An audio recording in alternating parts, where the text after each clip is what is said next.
मला सुद्धा क्युरिओसिटी आहे. सगळ्या जोड्यांना पैकीच्या पैकी गुण आहेत.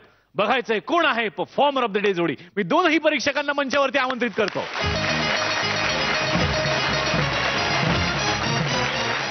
आजचे परफॉर्मर ऑफ द डे आहेत आपले रसिक प्रेक्षक.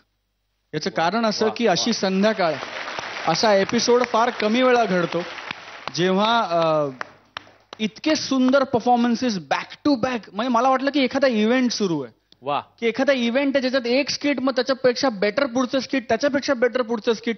त्यामुळे खरं तर आजचे परफॉर्मर ऑफ द डे आपले रसिक प्रेक्षक व्हायला पाहिजेत जे आहेत. पण मग आम्ही असा विचार केला की performer of the day, performer of the week, ज्याच्या चरणी आपण सगळं अर्पण करतो ते तेच तर आहेत, तर त्यांचा हा सन्मान आहेच. म्हणून आज प्रातिनिधिक स्वरूपात आम्ही असं ठरवलं की परफॉर्मर ऑफ द डे आहेत आजचे तीनही परफॉर्मिंग जोड्या. आम्ही तिन्ही जोड्यांना विनंती करतो की स्टेजवर या आणि परफॉर्मर ऑफ द डे चा किताब आमच्याकडनं घ्या.